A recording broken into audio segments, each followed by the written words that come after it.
తీసుకున్న మొత్తం డబ్బుకు వర్తిస్తుందా అంటే లేదు, 5 లక్షల రూపాయల వరకే వర్తిస్తుంది అన్నారు.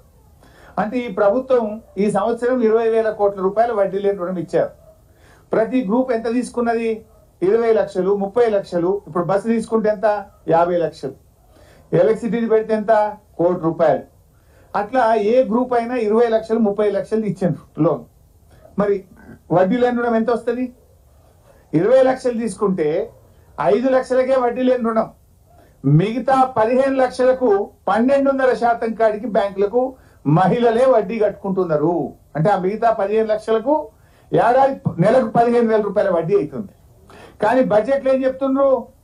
1,00,000 కోట్ల రూపాయల వడ్డీ లేని రుణం ఇస్తున్నాము అని బడ్జెట్లో చెప్పిండ్రు. అంటే వాళ్ళు తీసుకున్న మొత్తం డబ్బుకు వడ్డీ లేని రుణం ఇస్తే మీరు చెప్పింది నిజం. ఇస్తున్నది 5 లక్షలకు, కానీ చెప్తున్నది మొత్తానికి. అంటే నిజానికి 20,000 కోట్లు ఈ ఆర్థిక సంవత్సరంలో మహిళలకు అప్పిస్తే వడ్డీ లేని రుణం వర్తించేది 4-5 కోట్లకు పెంచదు.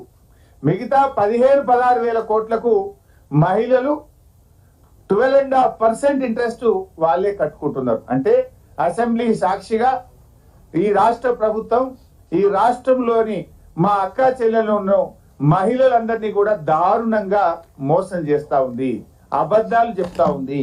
బడ్జెట్ స్పీచ్ లో కూడా అబద్ధాలు చెప్తున్నారు. నేను ఉత్తగా చెప్తలేను.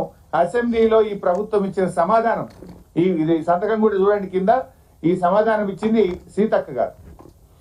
అసెంబ్లీలో ప్రభుత్వం తరఫున సమాధానం ఇచ్చారు. అంటే మహిళలకు 1,00,000 కోట్ల వడ్డీ లేని రుణం అనేది బోగస్ మాట, అబద్ధపు మాట అసెంబ్లీలో ఈ ప్రభుత్వం చెప్పింది. నంబర్ 1. Number 2, stitching charges. అది ఇంకా జోక్ ఏంటంటే పోయినసారి అదే పేజ్ 35లో చెప్పిండ్రు 2024-25లో. ఈసారి కూడా మక్కి అదే పేజ్ 35లో చెప్పిండ్రు. పోయిన అమలైందంటే కాలేదు. ఏంటిది?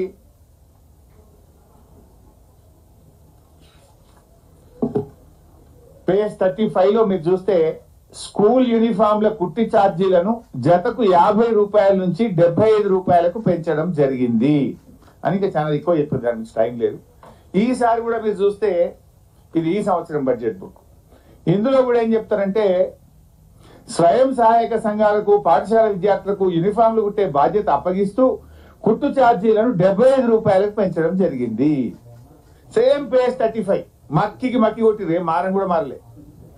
అయితే దీంట్లో ఏముంది? నిజంగా 75 రూపాయలు ఇచ్చిండ్రా? ఇక ముఖ్యమంత్రి గారి స్పీచ్ కూడా మీరు ఈ మధ్య వినే ఉంటారు. గత ప్రభుత్వం ఉన్నప్పుడు 25 రూపాయలు ఇచ్చింది, మేము 75 చేసినామని చెప్పి ఆయన ఇంకింత అబద్ధం మాట్లాడు. ఓపెన్ స్పీచ్ ముఖ్యమంత్రి గారు బహిరంగ మీటింగ్ లో చెప్పిండ్రు. నిజమేంటంటే మేమున్నప్పుడు 50 రూపాయలు ఇచ్చాము, మేము మహిళా సంఘాలకే ఇచ్చాము, ఈ ప్రభుత్వం కూడా 50 రూపాయలే ఇచ్చింది. నేను ఇప్పుడు కూడా డౌట్ వచ్చి మా పల్లా రాజేశ్వర రెడ్డి గారు కూడా వాళ్ళ ఎంఈఓకి ఫోన్ చేసిండ్రు. నేను కూడా మా ఎంఈఓకి ఫోన్ చేసిన. కొత్త ప్రభాకర్ అన్న కూడా వాళ్ళ దుబ్బాకి ఎంఈఓకి ఫోన్ చేసి అడిగిండు, ఏంది భయ్ మీరు 50 రూపాయలు వచ్చినాయా 75 రూపాయలు వచ్చినాయా అని అడిగితే వాళ్ళు స్పష్టంగా చెప్పింది ఏంటంటే 50 రూపాయలే వచ్చినాయి సార్, 75 రూపాయలు రాలేదు అని స్పష్టంగా చెప్పడం జరిగింది. అంటే దీన్ని బట్టి స్టిచ్చింగ్ ఛార్జీలు ఈ రాష్ట్రంలో ఏ మహిళా సంఘానికి కూడా ఈ రోజుకు 75 రూపాయలు రాలేదు, వచ్చింది 50 రూపాయలు మాత్రమే. బట్టి గారు మధురకు పోయి మీ మహిళా సంఘాలను అడుగుదామా, లేదు సిద్దిపేటకు వస్తావా మా మహిళా సంఘాల దగ్గరికి పోయి 75 రూపాయలు ఏమైనా ఇచ్చిందా అని అడుగుదామంటే నేను I'm ready, are you ready అని అడుగుతున్నా. ఇచ్చింది 50 రూపాయలు, 75 రూపాయలు ఇచ్చినామని 2 బడ్జెట్లలో కూడా చెప్పుకున్నారు. ఇది శుద్ధ అబద్ధం. ఇది మహిళా సంఘాలను మా అక్క చెల్లెలను ఈ ప్రభుత్వం దారుణంగా మోసం చేస్తుంది. ఎందుకంటే ఇప్పుడు అక్క చెల్లెళ్ళు బట్టి గారి ప్రసంగము విన్నారు, నేను మాట్లాడుతున్నది వింటున్నారు. సో నేను చెప్పేది తప్పైతే మమ్మల్ని శిక్షిస్తారు, మీరు తప్పు చెప్తే మిమ్మల్ని శిక్షిస్తారు. మీరు చెప్పడం మహాలక్ష్మి మాది మహిళల కోసం అని పెద్ద పెద్ద మాటలు చెప్తున్నారు, కానీ ఇలా వడ్డీ లేని రుణాల్లో మహిళలకు మోసం, స్టిచ్చింగ్ ఛార్జెస్ లో కూడా మహిళలకు మోసం చేస్తున్నారు. ఇక 3వ విషయం పేజ్ 20. పోయినసారి కూడా అదే చెప్పింది, ఈసారి కూడా అదే చెప్పింది, కానీ పేజ్ 20 పోయినసారి పేజ్ మారింది 44. ఈసారి పేజ్ 20లో ఏం చెప్పారంటే రేషన్ కార్డులు. తెలంగాణ అవతరించిన తర్వాత ఎంతో మంది పేదలు నూతన రేషన్ కార్డు కోసం ఆశగా వేచి చూసినా గత ప్రభుత్వం వారిని పట్టించుకోలేదు. కనీసం కొత్త కుటుంబ సభ్యుల పేర్లను కూడా రేషన్ కార్డులో జమ చేయలేదు.